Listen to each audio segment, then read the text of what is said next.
My name is Daniel Carter.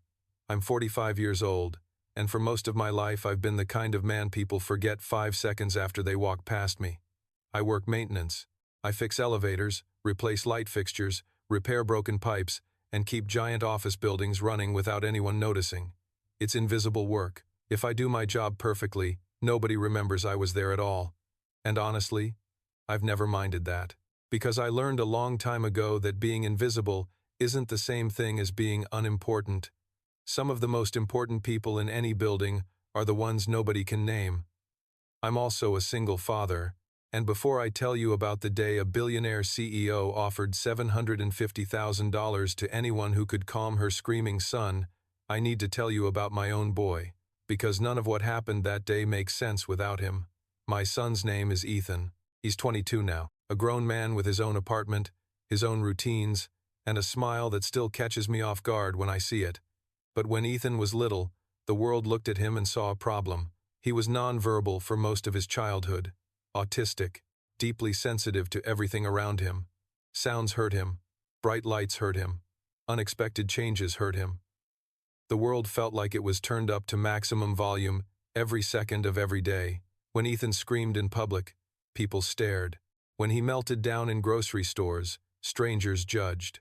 When he covered his ears and collapsed onto the floor because a fire alarm sounded 3 aisles away, people whispered about discipline and parenting. They thought they were seeing a bad child. What they were actually seeing was a child drowning. And the difference between those two things changed my life. Back then, I didn't understand it either.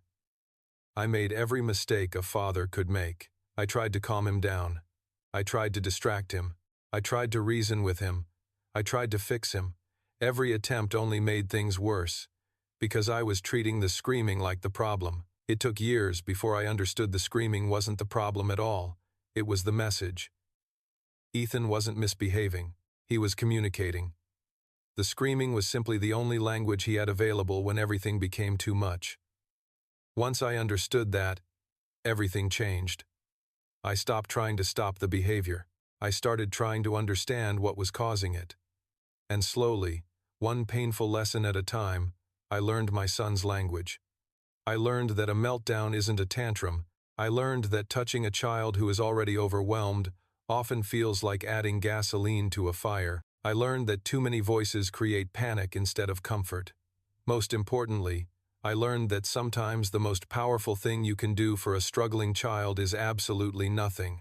Not neglect, not indifference. Purposeful stillness, quiet, presence, the ability to become a safe place instead of another source of noise. I remember one night when Ethan was 5 years old. He had been screaming for nearly 2 hours. I was exhausted, completely defeated. Every trick I knew had failed. Finally, sometime after midnight, I slid down the kitchen cabinets and sat on the floor because I simply didn't have anything left. I stopped talking, stopped reaching, stopped trying to fix him. I just sat there, quiet, broken, empty, and after a few minutes, something happened. Ethan crawled across the floor and leaned his back against my arm. Not a hug. He didn't like hugs then, just a tiny point of contact, and slowly, the screaming stopped.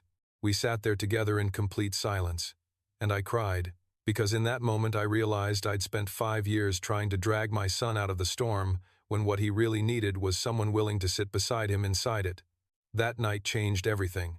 It was the beginning of learning his language, and 20 years later, that language would save another child. The building where all of this happened belonged to a woman named Victoria Hayes. If you follow business news, you probably know the name. Founder, CEO, billionaire. The kind of woman whose picture appears on magazine covers beside words like visionary and powerhouse. I'd worked in her corporate headquarters for almost 2 years and had never spoken more than 3 words to her. That's how buildings like that operate. There are people whose names appear on the glass walls, and people whose names are stitched onto work uniforms. The second group learns quickly that the first group rarely notices them. Again, I didn't mind. Being invisible lets you see things. I knew which executives treated cleaning staff with respect and which ones didn't. I knew who stayed late and who pretended to. I knew who kept family photos hidden inside desk drawers where clients couldn't see them. Buildings tell stories if you pay attention. And one story I slowly pieced together was that Victoria Hayes had a son, a little boy named Noah, 7 years old, autistic, nonverbal. I learned that the same way I learn most things, by being the man everyone forgets is standing in the room. Over months, I heard fragments of conversations, mentions of therapists, specialists, private schools, treatment programs, millions of dollars spent searching for answers. And beneath all of it, I heard something familiar: fear. The kind of fear only parents understand. The fear of loving a child so much it physically hurts, and still not knowing how to help them. I felt for her, quietly, from a distance, but it wasn't my place to say anything, so I didn't. Then came the day everything changed. I was repairing a hydraulic door closer on the 3rd floor when I heard the scream. Not just a scream, a specific scream. A sound that reached 20 years backward through my life and grabbed me by the spine. Any parent of a nonverbal child knows it instantly. The sound of complete overwhelm, pure panic, real pain. I froze. The screwdriver slipped from my hand and hit the floor. Because I knew that sound.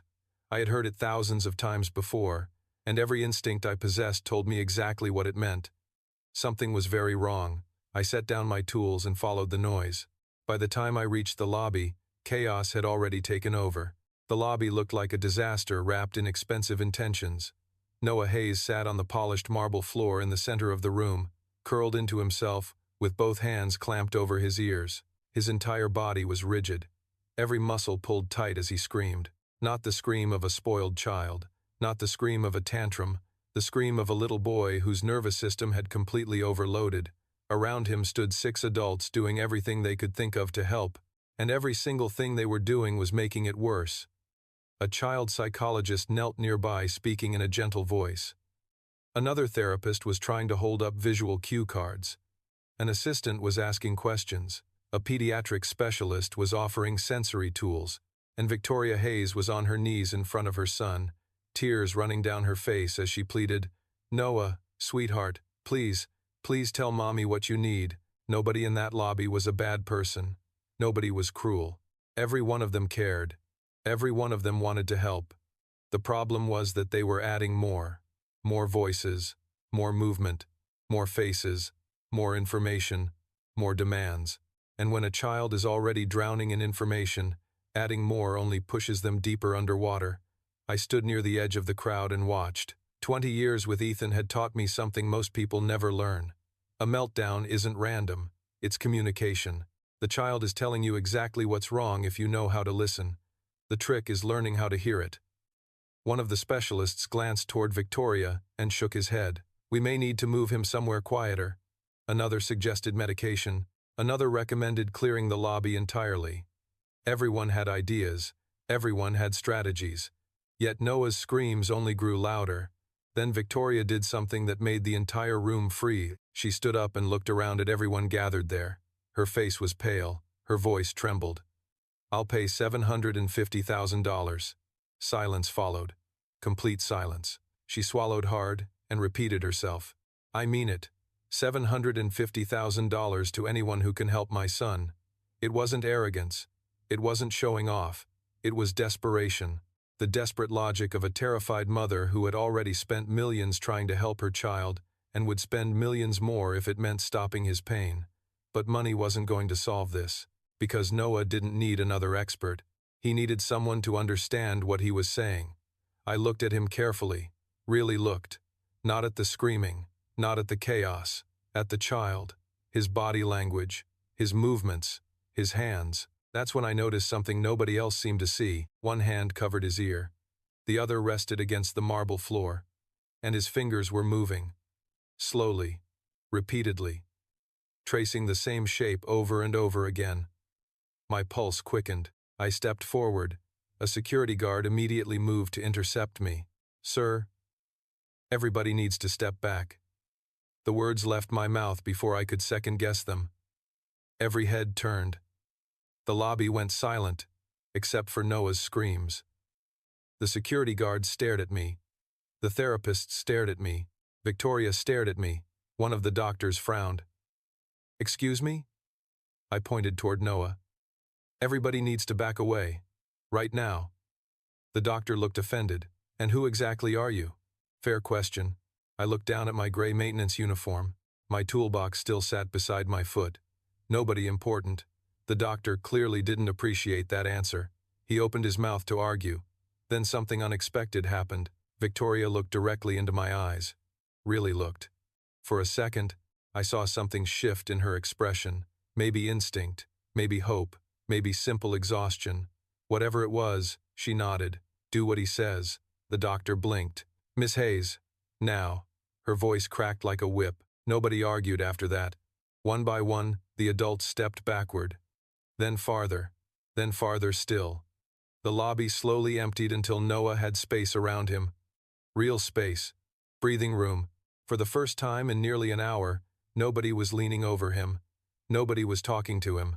Nobody was touching him. The difference was immediate. Not dramatic, not magical, but real. The screaming didn't stop, yet somehow the air felt different, less crowded, less frantic. I walked forward slowly and lowered myself onto the marble floor several feet away from Noah, not directly in front of him, not close enough to invade his space, just near enough to be present. Then I sat down and did absolutely nothing. No talking, no touching, no instructions, no demands, just quiet. Behind me, I could feel dozens of confused eyes watching. The specialists looked horrified. Victoria looked terrified. Everyone seemed to think I was failing. The truth was exactly the opposite. I was finally listening. Noah's fingers continued tracing that shape on the floor. Over and over. Circle, small lines. Circle, small lines. Something familiar tugged at my memory. Then I saw it, a few feet away from him, half hidden beneath a chair, a small yellow toy. My breath caught, because suddenly everything made sense. The toy was a small yellow construction truck. Nothing special. Plastic wheels, scratches along one side. The kind of toy thousands of children own. Yet the moment I saw it, I understood exactly why Noah was screaming. Because 20 years earlier, Ethan had owned a red train. Not expensive, not rare, just a red train. And when he was overwhelmed, frightened, or trapped inside a world that felt too loud, that train became his anchor. It was predictable, familiar, safe. If someone took it away during a meltdown, things got worse. Much worse. Noah wasn't tracing random shapes on the floor. He was drawing the wheels of the truck. Over and over again, his brain was trying desperately to focus on the one thing that made sense. The one thing he could control. The one thing missing. I glanced back toward Victoria. She stood motionless several yards away. Her eyes were locked on her son. Does that truck belong to him? I asked quietly. For a moment she looked confused. Then she followed my gaze. The second she saw it, her face changed. Oh my God. A whisper. Barely audible. One of the therapists frowned. What? Victoria pointed. His truck. Another pause. He had it when we arrived. The therapist looked toward the toy, then back at Noah. Understanding hadn't reached him yet. It had reached me. Nobody move. I slowly shifted across the marble floor, careful, deliberate. No sudden movements. No noise. Every action mattered. Noah noticed me immediately. His screaming grew louder for a moment, not because he feared me, because any change felt threatening right now. So I stopped. Completely. Several seconds passed. Then his attention drifted away again. Only then did I continue, inch by inch, until I reached the truck. I picked it up gently, not high enough to attract attention, not dramatically, just enough. Then I sat back down, still several feet away from Noah, still giving him space. The entire lobby watched. Security guards, executives, specialists, receptionists, everyone. I placed the truck on the floor between us, then I slid it forward. No words, no instructions, no expectations, just a truck. The toy rolled across the marble and stopped about 2 feet from Noah's knee. Nothing happened. 5 seconds, 10 seconds, 15. Behind me, someone shifted nervously. Then Noah's eyes moved, just slightly, toward the truck. His screaming softened, not stopped, softened. The difference was tiny. Most people would have missed it. I didn't, because I'd spent years learning to celebrate tiny victories. Noah stared at the truck, then looked away, then back again. His fingers stopped tracing circles. Another tiny victory. The lobby remained silent. Finally, after what felt like an hour but was probably less than a minute, Noah reached forward. Slowly, carefully. His hand touched the truck. The screaming dropped another level. Behind me, I heard someone gasp, "Victoria." Noah picked up the truck and pulled it against his chest. Then he curled around it, protecting it, holding it, anchoring himself to it. The screams continued fading, not instantly, not magically, like a storm slowly moving away from shore. Loud, then less loud, then softer, then quieter, until finally, after nearly an hour of chaos, the lobby heard something it hadn't heard all afternoon. Silence. Complete silence. Noah sat on the floor clutching his truck, breathing hard. Exhausted, drained, safe. Nobody moved. Nobody dared. Victoria covered her mouth with both hands. Tears streamed down her face. One of the specialists looked completely stunned. Another simply stared at me as if I had performed some kind of miracle. I hadn't. That was the part nobody understood. There was no miracle. No special technique. No hidden expertise. A child lost something important. Then somebody noticed. That's all. Noah remained quiet for another minute. Then, unexpectedly, he scooted backward. Not away from me, toward me, just a little. The same way Ethan used to. Tiny movements, tiny trust, tiny communication. I felt my throat tighten, because I recognized that language too, the language nobody else seemed to hear. Behind us, Victoria whispered, "How?" I looked toward her, then toward Noah, then back again. "He's been telling you the whole time." Silence followed. You just couldn't hear him over all the noise. Nobody spoke, because suddenly the maintenance worker in the gray uniform had said something none of the experts had managed to explain. Victoria stared at her son, really stared. Then she looked back at me. "Who are you?" I almost laughed, because the answer felt ridiculous. "Just a dad." The words landed harder than I expected. Victoria's eyes filled again. Noah remained curled around his truck. Peaceful now. Safe now. Finally, after a very long silence, Victoria asked a question that would change both of our lives. "Can we talk?" I should have said no. I should have returned to my toolbox. Fixed the hydraulic door closer. Finished my shift. Gone home. Instead, I looked at Noah, then at the woman who loved him enough to offer $750,000 just to stop his pain, and I nodded. Neither of us realized that conversation would be the beginning of something far bigger than either one of us imagined. Victoria Hayes's office occupied the entire top floor of the building. The kind of office magazines photograph when they write articles about success. Floor-to-ceiling windows, custom furniture, art worth more than most houses. The city stretched endlessly beyond the glass like a kingdom she had built with sheer determination. Yet as I followed her inside, none of that was what caught my attention. It was the family photos. They were everywhere, on bookshelves, on side tables, framed beside awards and business trophies. In almost every photograph, Noah appeared. Sometimes smiling, sometimes looking away from the camera, sometimes holding that same yellow truck. Suddenly, the office felt less like a billionaire's headquarters and more like a mother's refuge. Victoria noticed me looking. I take too many pictures.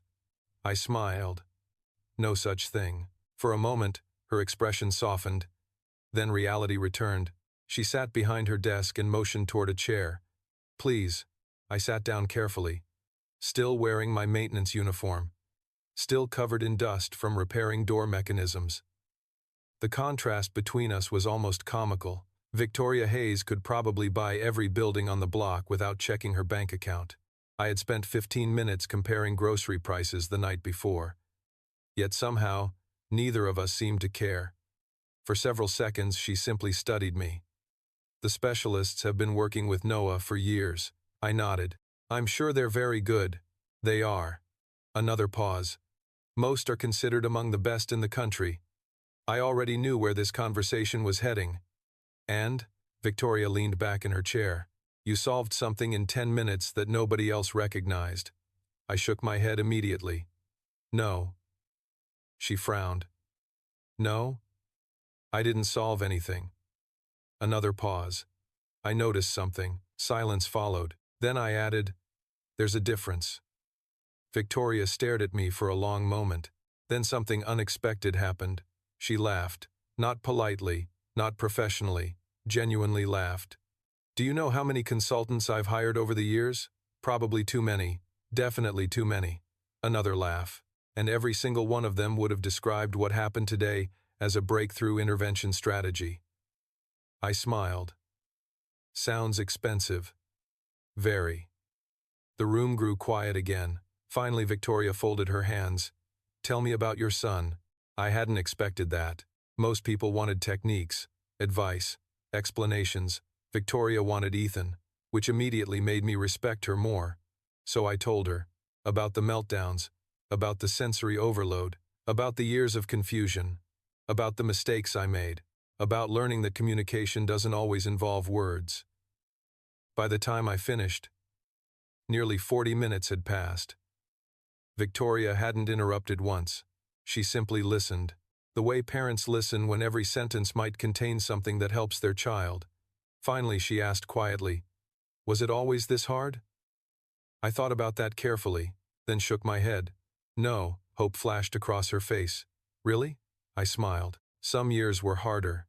That made her laugh despite herself. Then, unexpectedly, tears appeared. Not dramatic tears, the quiet kind, the exhausted kind. "I'm failing him." The words slipped out before she could stop them. I knew immediately that she believed them. Deeply, completely. The way parents often do when they love their children enough to blame themselves for everything. I leaned forward. "No, you're not." She looked away. "You don't know that." "Actually, I do." Silence. Because bad parents don't spend years searching for ways to help their children. Another pause. Bad parents don't cry in private offices because they think they aren't doing enough. Victoria swallowed hard. I continued. "You're not failing him." Another pause. "You're exhausted." Complete silence filled the room. Because exhaustion and failure often look identical when you're living inside them. Finally, Victoria asked, "How did you survive it?" I smiled softly. "I stopped trying to win." She frowned. "What does that mean?" I looked toward one of Noah's photographs. "I spent years treating every difficult day like a battle." Another pause. Then I realized Ethan wasn't my opponent. Silence followed. The goal wasn't to defeat the hard moments. Another pause. The goal was to help him through them. Victoria stared at me. Really stared. The way people do when they hear something they've needed for years. Neither of us noticed the small figure standing quietly in the doorway. Noah. He had somehow slipped away from the therapists downstairs. The yellow truck remained clutched tightly in his hand. He didn't enter the room, didn't speak, didn't make a sound. He simply stood there watching. Victoria turned and froze immediately. So did I, because Noah was looking directly at me. Not at his mother, not at the office, at me. The room became completely still. Then, very slowly, Noah walked forward. One step, then another, until he reached the chair beside mine. He stood there for several seconds. Then he did something that made Victoria start crying all over again. Noah held out the yellow truck. Toward me, offering it, sharing it, trusting me. It lasted less than 3 seconds. But for a child like Noah, 3 seconds might as well have been a lifetime. My throat tightened. Carefully, I accepted the truck, then handed it back. Noah took it immediately and hugged it to his chest. For the first time all afternoon, he smiled. A tiny smile, barely visible, yet powerful enough to stop a mother's heart. Victoria covered her mouth. Tears spilled freely now, because every parent knows there are moments that money cannot buy, and she had just witnessed one. What neither of us realized was that Noah wasn't the only person paying attention, because somewhere else inside that building, a senior executive had just learned that the maintenance worker from the 3rd floor now had the CEO's attention, and he viewed that development as a very serious problem. His name was Richard Kane, Senior Vice President of Operations. 56 years old, immaculate suits, perfect hair, perfect smile, The kind of executive who remembered your birthday only if it helped him negotiate something later. Most people liked Richard. That was part of the problem. People trusted him. They saw confidence and assumed competence. They saw charm and assumed character. I'd met enough people in my life to know those things weren't always connected. Richard had spent 8 years climbing through Victoria Hayes's company. 8 years positioning himself close enough to power to taste it. Close enough to influence decisions. Close enough to imagine himself sitting in the CEO's chair someday. And then, a maintenance worker showed up and became the most interesting person in the building overnight. He hated that. Not because of me personally, because people like Richard view attention as a resource.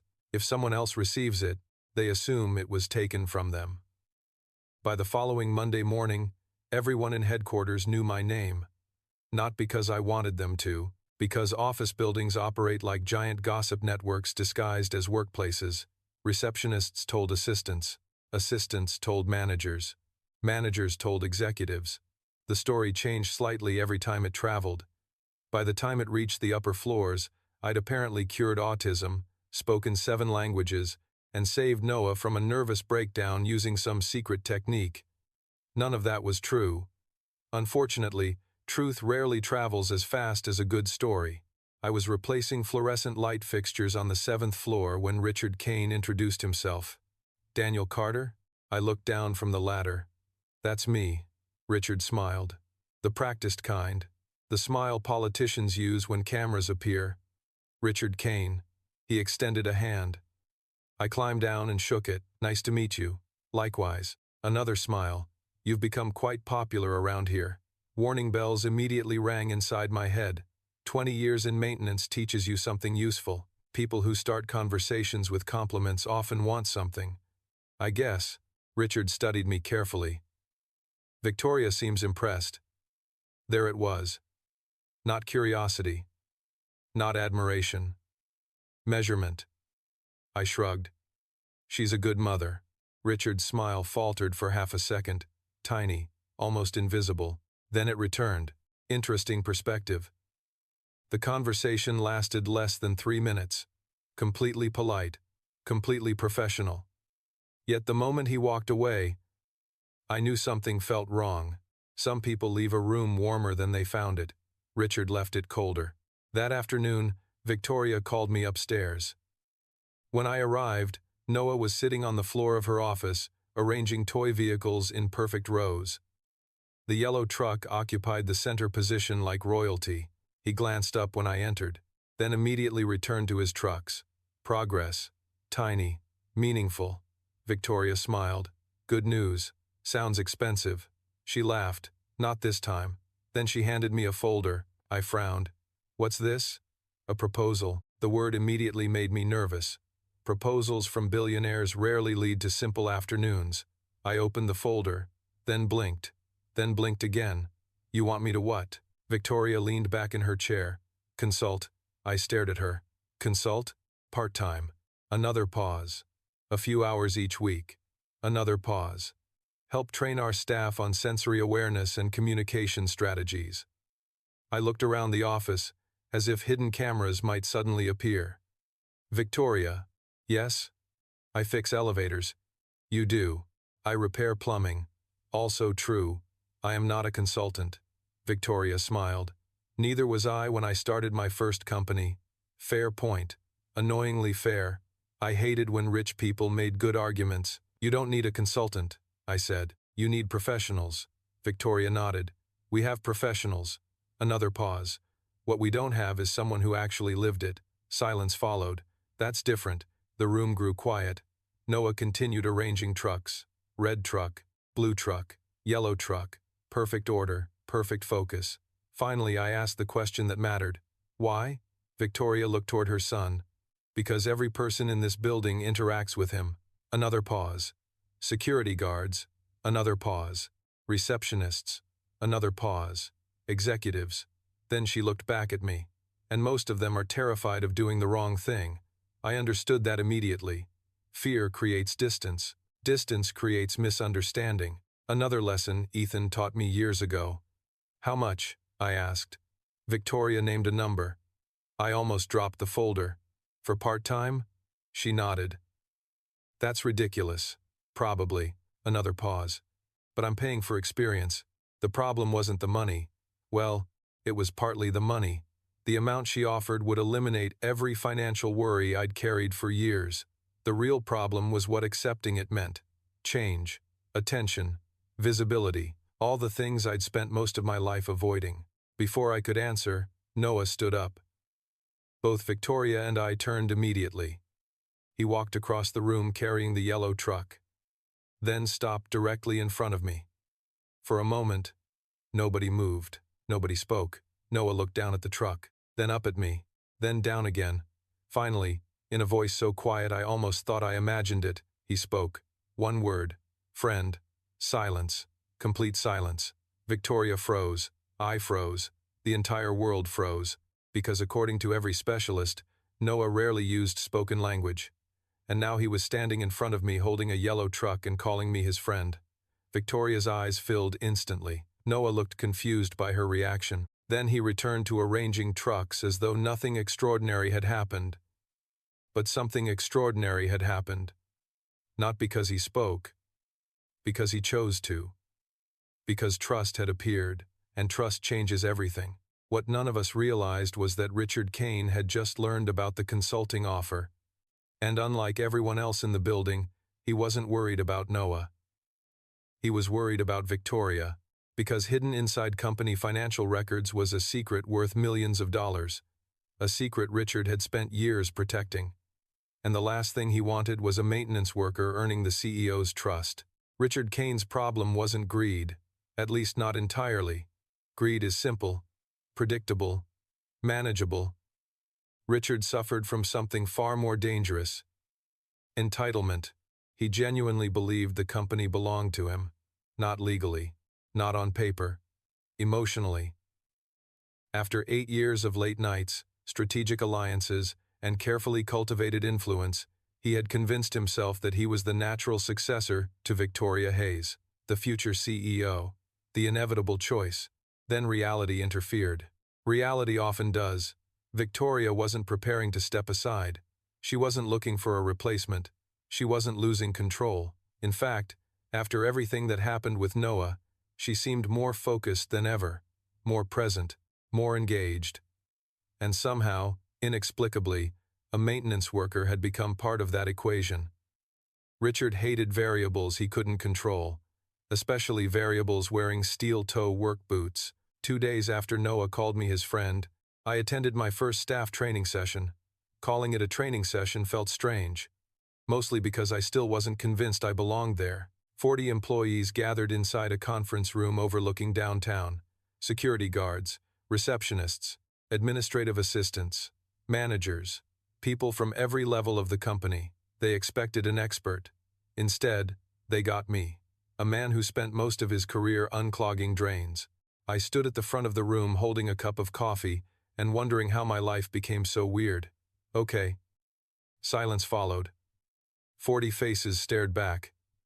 First thing, another pause. I don't know everything. A few people exchanged confused looks. I continued. Anyone who claims they understand every autistic child is lying. Another pause. Because every autistic child is different. Heads began nodding. Good sign. So if you're here looking for magic answers, I shrugged, you're going to be disappointed. A few people laughed. The room relaxed slightly. Then we started talking. Real talking. Not corporate talking. Not consultant talking. Human talking. I explained sensory overload, anxiety, communication differences, the invisible effort many autistic people spend navigating environments designed for everyone else. Most importantly, I explained what Ethan taught me years ago. Behavior is communication. Silence followed. Always. Another pause. If someone is struggling, ask yourself what they're trying to tell you. The session lasted nearly 2 hours. By the end, nobody seemed interested in leaving. Questions came from everywhere. Honest questions. Thoughtful questions. The kind people ask when they genuinely want to understand. When it finally ended, I felt exhausted. And surprisingly hopeful. Maybe this was helping. Maybe people really were learning. As I packed my notes, A voice appeared behind me. Impressive. I turned. Richard Kane. Of course. He smiled politely. The staff seems to love you. Warning bells again. Same smile. Same feeling. They're good people. Richard nodded. Victoria certainly thinks highly of you. There it was again. Victoria. Not the training. Not the employees. Victoria. Everything always circled back to her. She's trying to help her son. Richard's expression tightened almost imperceptibly. Of course. Silence followed. Then he leaned slightly closer. Just a word of advice. I already disliked where this was heading. Okay. Richard's smile remained perfectly intact. People in your position should be careful. Another pause. Attention can be dangerous. The words sounded harmless, friendly even, yet something beneath them felt sharp. Deliberately sharp. I stared at him for several seconds, then smiled. Good thing I repaired dangerous things for a living. For the first time, Richard's smile disappeared completely. Only for a moment, then it returned. But now I knew. And now he knew I knew. The game had changed. Later that afternoon, I received a call from Ethan. My son rarely called during work hours, which meant something was wrong. Dad, his voice sounded tense. Immediately my stomach tightened. What's going on? Silence. Then, I think somebody followed me home. Every muscle in my body locked. What? Ethan took a slow breath. Black SUV. Another pause. Same vehicle 3 days in a row. The room suddenly felt smaller, colder, dangerous. Are you safe? Yeah. Another pause. I think so. Think so. 2 words no parent wants to hear. Not ever. I closed my eyes briefly, because suddenly Richard's warning sounded different. Attention can be dangerous. Not advice. Threat. The realization hit hard. Hard enough to make me angry. Very angry. That evening, I sat in Victoria's office explaining everything. The calls, the SUV, the timing. Her expression darkened with every sentence. By the time I finished, she looked furious. Richard, it wasn't a question. Probably. Silence followed. Then Victoria picked up her phone. What are you doing? I asked. She looked directly at me. Protecting my people. The words landed heavily, because nobody had called me that before. My people. Not employee. Not contractor. Not maintenance worker. Her people. 10 minutes later, her head of corporate security entered the office. Former military. Former federal investigator. The kind of man whose handshake felt like a legal warning. Victoria explained the situation. Every detail. When she finished, he nodded once. We'll handle it. No drama. No promises. Just certainty. Good. I liked certainty. The next morning, the black SUV disappeared. Completely. Never returned. That should have been the end of it. It wasn't. Because people like Richard Kane rarely stop after one failure. They adapt. They adjust. They try something new. 3 days later, a confidential financial report disappeared from Victoria's office. 24 hours after that, a journalist somehow received copies. 48 hours later, anonymous accusations began circulating online. Accusations suggesting Victoria Hayes was secretly using company funds to pay unqualified consultants. Consultants like me. Suddenly reporters were calling. Questions appeared. Headlines formed. And for the first time since all of this started, I realized something important. Richard Kane wasn't trying to hurt me. I wasn't the target. I was the weapon. The goal was to make Victoria trust the wrong person. To make her look reckless, emotional, vulnerable. Unfortunately for Richard, he had overlooked one very important detail. Victoria Hayes didn't build a billion-dollar company by believing rumors, and she had just decided it was time to find out exactly what Richard Kane was hiding. Victoria Hayes moved fast when she was angry. Not reckless, not emotional, efficient. There's a difference. Most people imagine billionaires making dramatic speeches when they discover betrayal. In reality, they schedule meetings. They assign investigators. They collect evidence. Then they destroy you with paperwork. 48 hours after the anonymous accusations appeared online, Victoria launched a full internal audit, not the kind designed to satisfy shareholders, the kind designed to uncover the truth. Every email, every expense report, every authorization request, every financial transfer.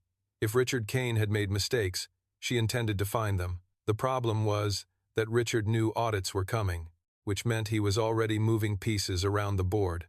I discovered that on a Wednesday afternoon when security called me downstairs. "Mr. Carter?" "Yeah?" The officer looked uncomfortable. "Someone filed a complaint." I blinked. "Against me?" He nodded. "Multiple complaints." That's when I knew. Because nobody files multiple complaints at the exact same time unless someone tells them to. The accusations were ridiculous. Harassment, inappropriate conduct, policy violations, anonymous statements from people who supposedly witnessed behavior I had never committed. I sat in a conference room reading the reports while trying not to laugh. Not because it was funny, because it was absurd. Every accusation contradicted another accusation. One claimed I spent too much time on executive floors. Another claimed I avoided them entirely. One claimed I abused company resources. Another claimed I refused access to company resources. Whoever wrote them was in a hurry, which was good. Desperate people make mistakes. Victoria arrived halfway through the meeting. She read exactly 3 pages before tossing the folder onto the table. "This is garbage." The human resources director looked relieved. "You noticed?" Victoria gave her a look. A child would notice. Silence followed. Then she looked at me. "You okay?" It was such a simple question. Yet nobody had asked it all day. Everyone else wanted statements, explanations, documentation. Victoria wanted to know if I was okay. "Yeah," I smiled, mostly annoyed. For the first time all afternoon, she laughed. "Good." Then her expression hardened again. "Because this is about to get worse." She was right. The next attack arrived 2 days later. Reporters appeared outside Ethan's apartment. Not many, just enough. 2 cameras, 1 photographer, 1 freelance journalist desperate for a story. The moment Ethan called me, I drove there. By the time I arrived, he was sitting inside his apartment with every curtain closed. The sight hit me harder than I expected. 22 years old, independent, strong. Yet suddenly he looked like the frightened little boy who used to hide from thunderstorms. "Hey, buddy." Ethan looked up. "I hate this." My chest tightened. "I know." Silence followed. Then he surprised me. "Is this my fault?" Parents hear that question more often than anyone realizes. Children blame themselves for storms they didn't create. No. Immediate answer. No hesitation. "None of this is your fault." Ethan nodded slowly. But I wasn't sure he believed me. Before I could say anything else, my phone rang. "Victoria." I answered immediately. "How bad?" she asked. "Reporters." Silence followed. Then something in her voice changed. Cold, focused, dangerous. "Stay there." "Why?" Another pause. "Because I'm coming too." 35 minutes later, a black SUV pulled into the parking lot. Victoria stepped out wearing jeans, a gray sweater, and the expression of someone preparing for war. Ethan stared through the window. "That's the CEO." "Yeah." "She seems angry." "Very." He considered that carefully, then nodded. "Good. Smart kid." Victoria entered the apartment carrying takeout containers. Enough food to feed a football team. I wasn't sure what everybody liked. Ethan blinked. "You brought food?" Victoria looked confused. "Yes." Silence followed. Then Ethan smiled. "I like her." For the first time all day, I laughed. The next hour felt strangely normal. Chinese food, small talk, bad television, the kind of evening ordinary people have every day without realizing how valuable ordinary moments are. At one point, Ethan and Victoria ended up discussing Noah, autism, communication, sensory overload, shared experiences. Watching them talk felt surreal. 2 completely different worlds somehow finding common ground. Then Ethan said something neither of us expected. "Noah's lucky." Victoria looked surprised. "Why?" Ethan shrugged. "Because he has someone trying this hard." The room went quiet. Victoria stared at him for several seconds, then looked away. Because sometimes the people carrying the heaviest burdens need reminders that they're doing better than they think. When we finally left that night, Victoria remained silent until we reached the parking lot. Then she stopped walking. Richard authorized the payments. I frowned. What payments? Her eyes narrowed. The reporters. My stomach dropped. You found proof? She nodded once. This morning. Another pause. Indirectly. Through a consulting firm. Another pause. But yes. For the first time, real evidence. Not suspicion, not instinct. Evidence. Victoria looked toward the city lights in the distance. He's scared. I smiled faintly. Good. She returned the smile. Very good. But Richard Kane wasn't finished. Not even close. Because while Victoria was following the money, Richard had already discovered something else. Something buried deep inside company records. Something connected to Noah. Something capable of hurting Victoria far more than any financial scandal ever could. And by Monday morning, he intended to use it. Richard Kane had spent years learning one important truth about corporate warfare. Financial attacks can be survived. Public scandals can be managed. Bad headlines eventually disappear. But if you want to truly destroy someone, you don't attack their business. You attack the thing they love most. And for Victoria Hayes, that thing wasn't Frost Dynamics. It was Noah. Monday morning arrived with rain, gray skies, gray streets, gray moods, the kind of weather that makes the entire city feel exhausted before breakfast. I was replacing a damaged electrical panel on the 6th floor when my phone vibrated. Victoria. The moment I answered, I knew something was wrong. Daniel. Her voice sounded strange, tight, controlled, dangerous. What's happened? Silence. Then, come upstairs. No explanation, no details, just 4 words. I dropped my tools and headed for the executive floor. By the time I arrived, the atmosphere felt different. Employees were whispering. Assistants avoided eye contact. Security officers stood outside conference rooms they normally never approached. Something had happened. Something big. Victoria was waiting inside her office. The moment I walked in, I saw the folder. Thick, heavy, open across her desk. My stomach tightened. What is it? She looked up slowly. School records. Another pause. Medical evaluations. Another pause. Private therapy. Notes. Every muscle in my body locked. Noah's? She nodded. Leaked. Silence filled the room. Cold silence. The kind that settles before a storm. How? I asked quietly. Victoria laughed once. No humor, no warmth. Richard. Of course. My hands clenched automatically. Can he prove it? Not directly. Another pause. But he doesn't need to. She pushed the folder toward me. Reluctantly, I looked down. Articles, blog posts, social media screenshots, commentary, opinions.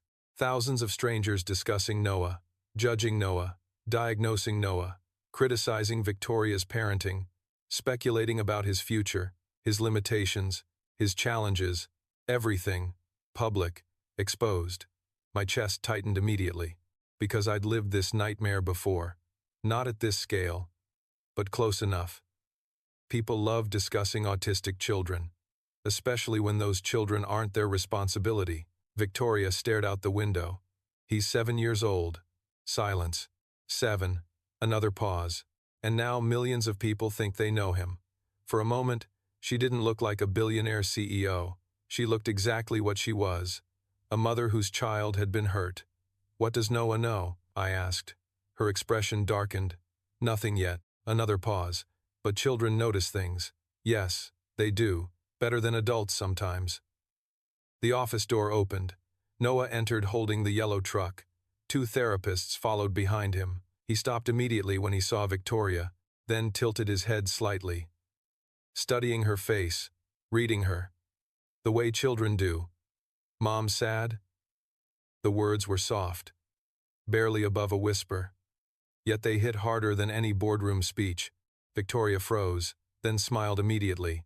The fake smile parents use when they're protecting children from pain. Noah kept staring. Mom sad. Not a question. A statement. He knew.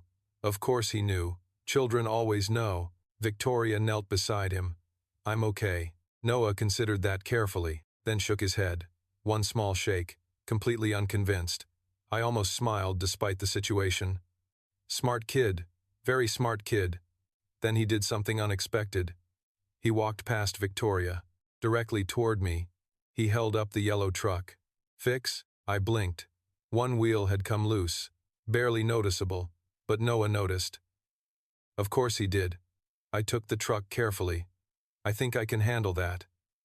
He nodded, satisfied, then sat cross-legged on the floor beside my chair, waiting, trusting. The simplicity of it nearly broke my heart. Because while the adult world collapsed around him, Noah's biggest concern was a truck wheel. And honestly, good. Children deserve childhoods, not scandals, not headlines, not corporate wars. 30 minutes later, corporate security entered the office. The former federal investigator looked angrier than I'd ever seen him. We found it. Victoria stood immediately. Richard? He nodded. Internal server logs. Another pause. Access records. Another pause. Payment authorizations. Complete silence followed. Then he delivered the final blow. He's been collecting Noah's information for almost 2 years. The room went still, dangerously still. Victoria didn't move, didn't speak, didn't blink. She simply stared at him. 2 years? Her voice sounded calm, too calm.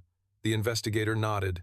Looks like he was building leverage. Leverage, such a clean corporate word, such a disgusting human reality. Because what he really meant was this. Richard Kane had been treating a 7-year-old child like insurance, like a weapon, like an asset. Something shifted inside Victoria then. I saw it happen. The grief disappeared. The sadness disappeared. What remained was resolve, pure resolve. Get legal upstairs. Silence. Now. The investigator nodded and left immediately. Victoria looked toward Noah, then toward me. He used my son. The words came out almost as a whisper. I nodded once, because there wasn't anything else to say. She closed her eyes briefly, then opened them again. Different now. Focused. Sharp. Dangerous. He's finished. And for the first time since meeting Victoria Hayes, I believed someone might actually be in trouble. Real trouble. The kind money can't solve. The kind influence can't escape. Unfortunately for Richard Kane, he still thought this was a business fight. He still thought it was about power. He still thought Victoria was protecting a company. He hadn't realized he crossed a line that parents never forgive. And by the end of the week, he was about to learn exactly how terrifying a mother can become when someone threatens her child. Richard Kane spent Thursday morning planning his victory. By Thursday evening, he was planning his defense. That's how quickly life changes when arrogance meets evidence. The first sign of trouble arrived at 8:17 a.m., when his executive access card stopped working. The second arrived 3 minutes later, when corporate security escorted him away from his office. The third arrived at 8:45, when 2 attorneys and a federal investigator entered the conference room where he was being held. By that point, even Richard understood the situation was no longer under control. I wasn't there to witness any of it. I learned the details later. At the time, I was sitting with Noah in a small sensory room Victoria had recently authorized on the 8th floor. Soft lighting, soundproof walls, comfortable chairs, simple toys. A quiet place designed for children who needed the world turned down a few notches. Noah sat cross-legged on the floor driving his yellow truck across a blue rug. Back and forth, peaceful, focused, safe. The contrast between his calm and the corporate earthquake happening elsewhere in the building felt almost surreal. My phone buzzed. A text from Victoria. "We got him." I smiled, then put the phone away. Noah glanced up. "Good?" I nodded. "Good." He seemed satisfied with that answer. Children rarely require detailed explanations. Sometimes good is enough. 40 minutes later, Victoria appeared in the doorway. For a second, I didn't recognize her expression. Relief. Genuine relief. The kind people experience after carrying something heavy for a very long time and finally setting it down. Noah noticed her immediately. "Mom," one word, simple, yet Victoria's entire face softened. She crossed the room and sat beside him on the floor without hesitation. Expensive suit, billion-dollar company, marble floors upstairs, none of it mattered. At that moment she was simply Noah's mother. Noah handed her the yellow truck, a sacred gesture in his world. Victoria accepted it carefully. Thank you. Then Noah leaned against her shoulder. Casual. Natural. Unplanned. Victoria closed her eyes briefly. I looked away. Some moments belong to families, not audiences. Eventually she glanced toward me. The audit is complete. I raised an eyebrow. That fast? Victoria laughed softly. Not exactly. Another pause. They've been investigating for months. That surprised me. Months? She nodded. Richard just gave them what they needed. Silence followed. Then she added, he stole $17 million. I blinked. 17? At least. Another pause. Possibly more. The number hung in the air. $17 million. Enough money to transform lives, build schools, fund hospitals, help families. Instead, it had disappeared into shell companies and hidden accounts. Noah drove the truck across Victoria's leg, completely unconcerned with corporate crime. Honestly, he had the right idea. That afternoon, the story exploded across every major news outlet in the country.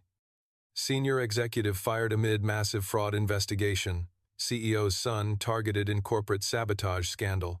Frost Dynamics. Executive accused of misusing child's private records. Public sympathy shifted immediately.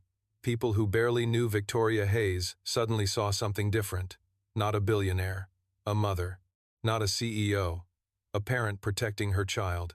Sometimes humanity cuts through headlines in unexpected ways. The next few days were chaotic. Reporters camped outside headquarters. Lawyers occupied entire floors. Board members held emergency meetings. Through all of it, Noah continued being Noah. Trucks, routines, favorite snacks, preferred seating arrangements. Children have an incredible ability to remind adults what actually matters. On Saturday morning, I received a phone call from Ethan. Dad, what's up? Silence. Then, I think I'm proud of you. The words caught me completely off guard. Parents spend years telling children they're proud of them. Hearing it in reverse feels different, bigger somehow. Why? Ethan laughed softly. Because most people spend their whole lives trying to become important. Another pause. You became important by helping somebody. For a moment, I didn't know what to say. Then I smiled. You know that's your fault, right? Probably.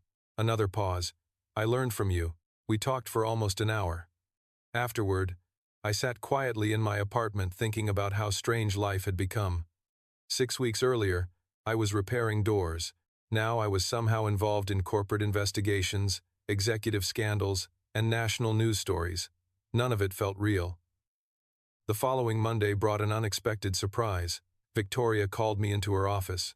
When I arrived, several board members were already there. Expensive suits, serious faces, important people. My immediate instinct was to leave. Victoria stopped me. Stay. Never a reassuring word in rooms like that. One of the board members stood. Mr. Carter. I nodded cautiously. Sir, he smiled. We've been discussing the sensory inclusion program. Ah. The training sessions. The quiet rooms. The employee education initiatives. The things that started because one little boy lost a yellow truck. Okay. The board member exchanged a glance with Victoria, then continued, we'd like to expand it. Silence followed. Nationwide. My brain stopped working for a second. What? Another board member smiled. All company locations. Another pause. Every office. Another pause. Every employee. I stared at them, then at Victoria, then back again. You're serious? Victoria nodded. Very. The room fell quiet, because suddenly this wasn't about one child anymore, or one building, or one company. It was about thousands of people, families, employees, children who might benefit because somebody finally decided understanding matters. I looked down at my hands, rough hands, maintenance hands, hands that spent most of their lives repairing things. Then I looked back up. Okay. The board members smiled. Victoria smiled. And for the first time, I realized this story was becoming something bigger than any of us. What none of us knew was that the biggest change wasn't waiting in a boardroom, it wasn't hiding in company records. It wasn't connected to Richard Kane at all. It was waiting inside Noah himself. And before the year ended, he was going to do something no specialist, therapist, or expert believed possible. The first person to notice the change wasn't a therapist. It wasn't a specialist. It wasn't even Victoria. It was the receptionist on the first floor. Her name was Janet, and she had worked in the building for 12 years. Janet knew everyone's coffee order, remembered birthdays nobody else remembered, and somehow managed to keep an entire corporate headquarters functioning through sheer force of personality. One Tuesday morning, Noah walked through the lobby holding his yellow truck as usual. Nothing unusual about that. What was unusual was what happened next. Janet smiled and waved. "Good morning, Noah." Normally, Noah would keep walking. Not because he was rude, because social interactions were difficult. Predictability felt safer. Routine felt safer. But this time, Noah stopped. He looked at Janet, then at the truck, then back at Janet, and quietly said, "Morning." One word, that's all. Janet nearly dropped her coffee. By lunchtime, half the building knew about it. By dinner, everyone knew, including Victoria. She called me immediately. He said, "Good morning." I smiled. "That's great." Silence followed. Then her voice cracked slightly. "Daniel." Another pause. He said it first. That mattered. A lot. Because spontaneous communication is different. Initiated communication is different. Anyone who has spent time around nonverbal children understands why. It's not about the number of words. It's about the choice. Noah chose to connect, chose to engage, chose to reach outward. That's enormous. The weeks that followed brought more surprises. Small ones. Beautiful ones. Noah started greeting familiar employees. Security guards. Receptionists. Cleaning staff. People he saw every day. Never long conversations. Never dramatic speeches. Just small connections. Tiny bridges between his world and everyone else's. The specialists were fascinated. Victoria was emotional. I was mostly proud. Because none of this felt impossible to me. It felt familiar. I'd watched Ethan build those same bridges years earlier. One careful step at a time. Then came the Thanksgiving event. Frost Dynamics organized a company-wide family celebration every year. Employees brought spouses, children, grandparents, friends. Hundreds of people filled a giant convention hall decorated with autumn colors and entirely too much corporate branding. I attended because Victoria insisted. "You're part of this now." Still not sure how I felt about that sentence. The event started normally enough. Food, music, speeches, children running around with more energy than physics should allow. Noah stayed close to Victoria most of the afternoon. Comfortable, relaxed, happy. Then something unexpected happened. One of the younger children became overwhelmed. Loud music, large crowd, too much stimulation. The little girl couldn't have been older than 6. Suddenly she was crying, covering her ears, frightened. Her parents immediately rushed over, concerned, confused, unsure what to do. Every autistic parent in the room recognized the scene instantly, including me, including Victoria, and including Noah. What happened next silenced the entire corner of the convention hall. Noah looked toward the little girl, then toward Victoria, then back toward the girl. For a moment he seemed to be thinking very hard, processing, remembering. Then he stood up, walked across the room, and placed the yellow truck beside her. The same truck. His favorite possession in the world, the thing he never let out of sight, the thing that made him feel safe. The little girl stared at it through her tears. Noah didn't say anything, didn't force interaction, didn't demand attention. He simply placed the truck nearby and sat down a few feet away. Quiet, calm, present. Exactly the way someone had once done for him. My throat tightened immediately. So did Victoria's, because we both understood what we were seeing. Empathy, real empathy. Not taught, not scripted, earned. The little girl slowly reached for the truck. Her crying softened, then softened more. Her parents looked stunned. Noah simply sat there, waiting, understanding. For several minutes nobody spoke. Then the girl's mother began crying. The emotional kind, the grateful kind. Victoria covered her mouth. I looked away because suddenly the room felt very blurry. Noah eventually stood up, accepted the truck back when the little girl offered it, and returned to our table as if nothing remarkable had happened. But something remarkable had happened. Because for the first time, I realized Noah wasn't just learning how to navigate the world, he was learning how to help other people navigate it too. Later that evening, after most employees had gone home, Victoria and I sat alone in the empty convention hall. Staff members folded tables in the background. Decorations came down. The celebration slowly disappeared. "Did you see his face?" she asked quietly. I nodded. "Yeah." Another pause. "He knew." She smiled through tears. "He really did." Silence settled between us. Comfortable silence, the kind that doesn't need filling. Finally, Victoria looked toward me. "You changed his life." I shook my head immediately. "No." She frowned. "Daniel, no." Another pause. "Noah changed his own life." Silence followed. I just happened to be there when he started believing he could. Victoria stared at me for several seconds, then laughed softly. "You know that's annoyingly wise, right?" I smiled. Occupational hazard. For the first time in months, she laughed without any sadness behind it. Real laughter, free laughter, and watching her, I realized something important. Noah wasn't the only one healing. What neither of us knew was that the biggest surprise of all was still coming, because Christmas was only a few weeks away, and a 7-year-old boy with a yellow truck had been planning something in complete secret, something that would leave an entire room speechless, including me. Christmas arrived, dressed in lights, music, and complete chaos. Which is another way of saying it arrived exactly the way Christmas always arrives when children are involved. Frost Dynamics had transformed the entire headquarters into something that looked less like a corporate office and more like a holiday movie set. Giant trees stood in the lobby, garland wrapped around railings, snowflake decorations hung from ceilings. Someone had apparently decided every available surface needed lights.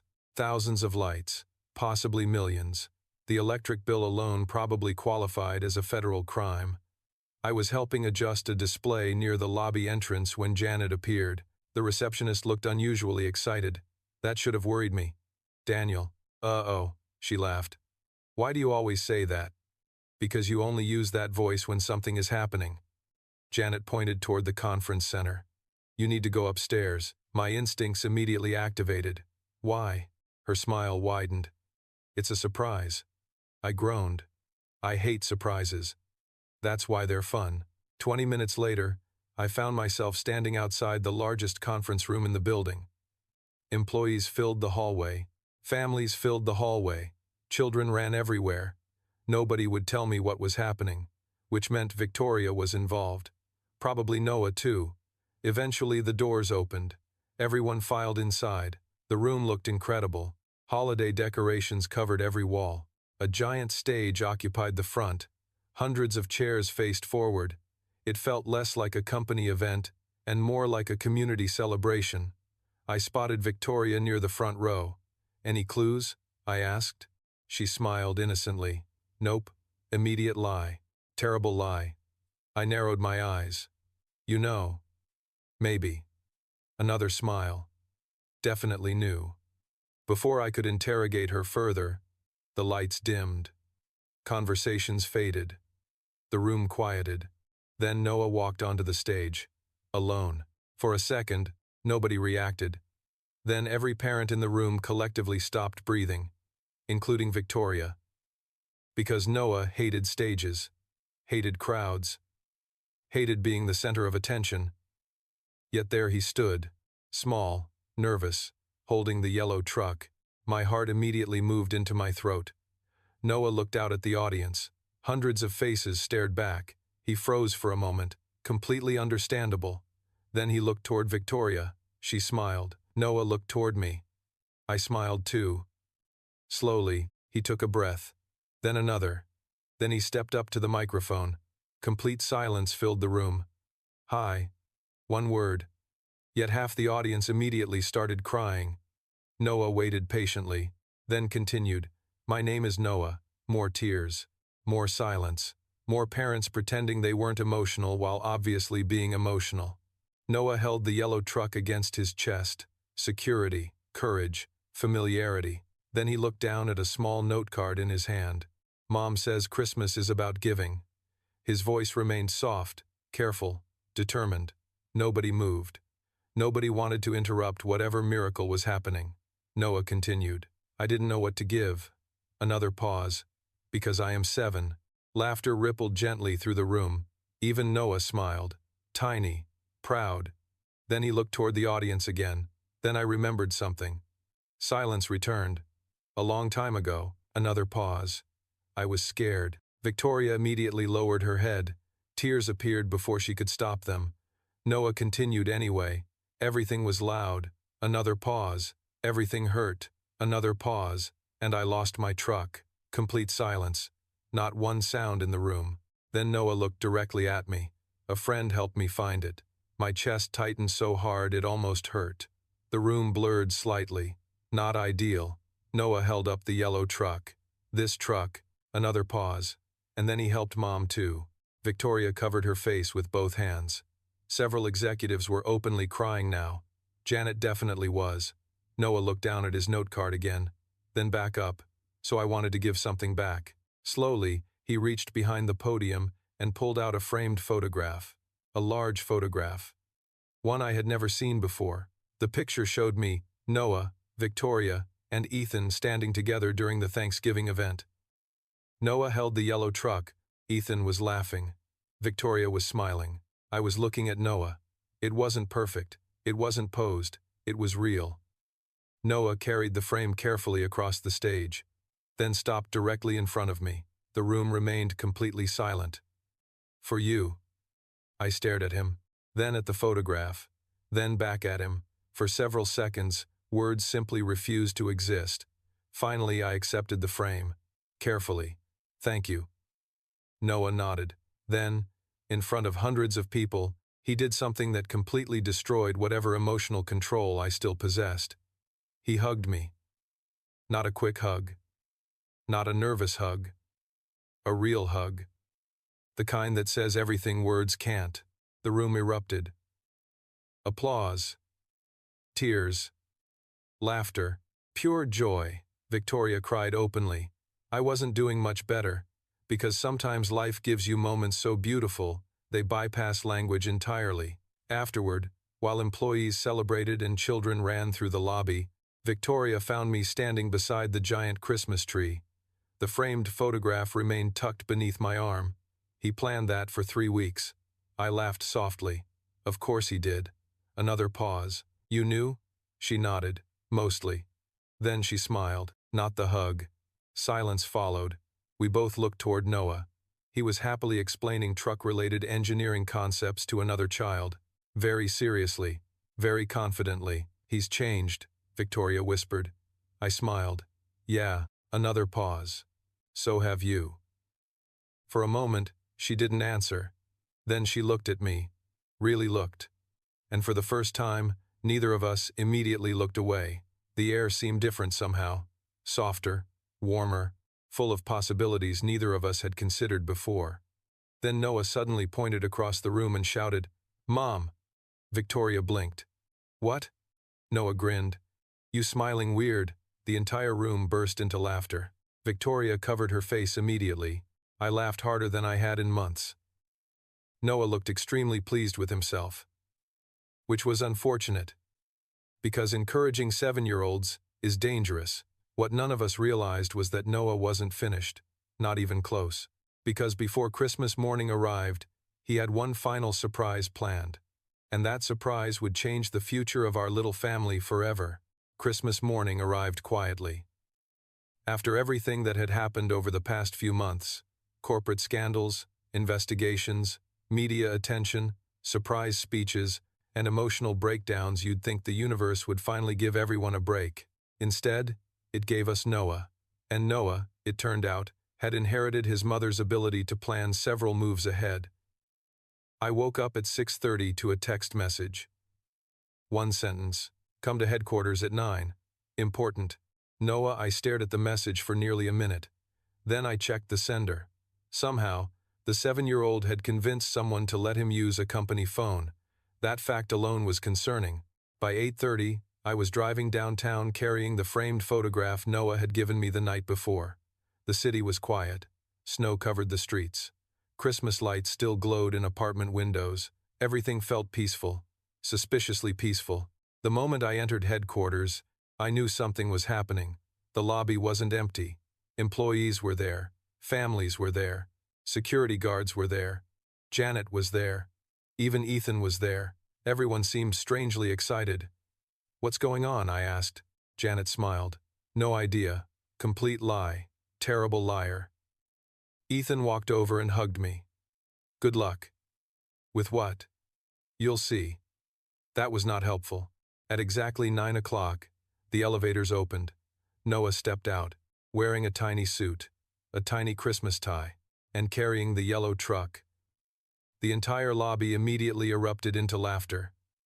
Noah ignored all of it. He walked directly to the center of the room and raised one hand. Somehow, incredibly, people actually became quiet. "Meeting." The word echoed through the lobby. Victoria stepped out behind him looking both amused and exhausted. "I tried to stop this," she whispered as she walked past me. "You failed?" "Completely." "Fair enough." Noah climbed onto a small platform someone had apparently built for him. Again, deeply concerning. He looked around at the crowd, then nodded once. Good attendance. Laughter spread through the room. Noah continued. "I have announcement." The confidence in his voice was unreal. This was not the same little boy who had once been unable to speak, not even close. He pointed directly at me. "Daniel." Then pointed at Victoria. "Mom." My stomach immediately dropped. Victoria closed her eyes. "Oh no," Noah smiled. The dangerous smile children wear when they know something adults don't. I made list. Of course he did. He held up several sheets of paper, actual documents, numbered documents, evidence. The entire lobby exploded with laughter. Victoria looked ready to disappear through the floor. Noah ignored the reaction and continued. Exhibit 1. He held up a photograph.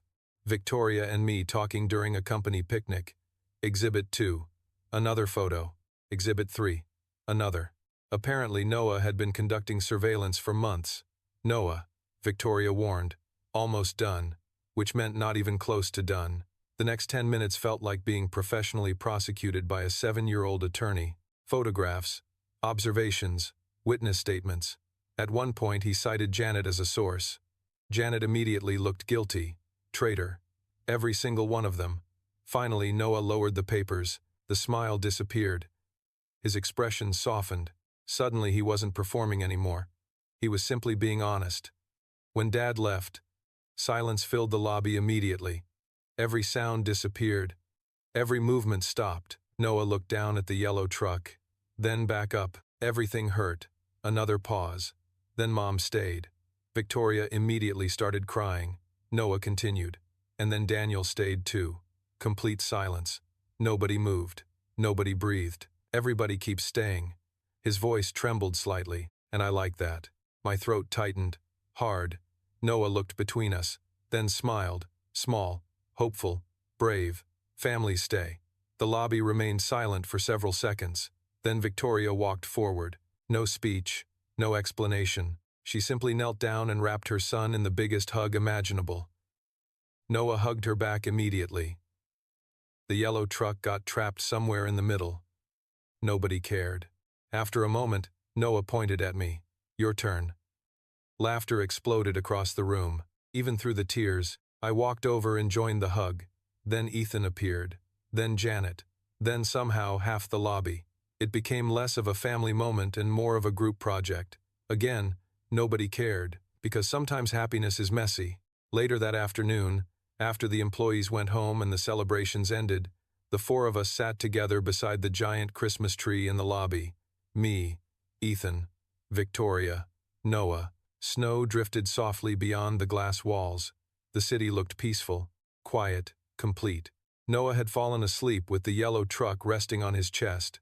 Victoria watched him for a long moment, then looked toward me. You know, what? She smiled softly.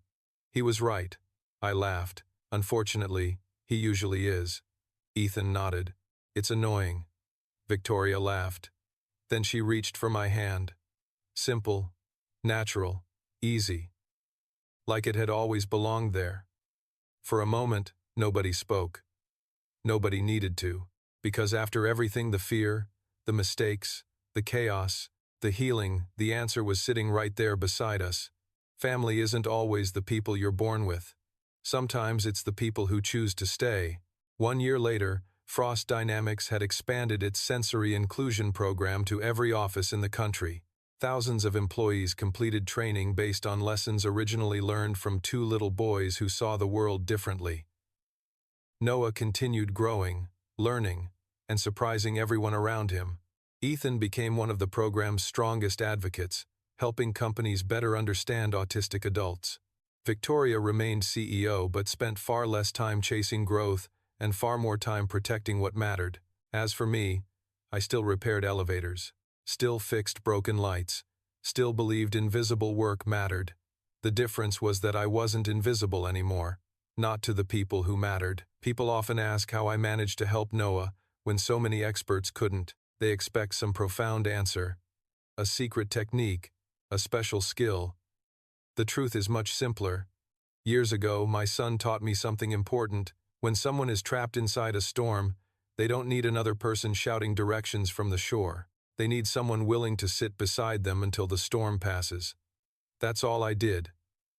I sat beside a little boy. And in the end, he showed all of us the way home. The end.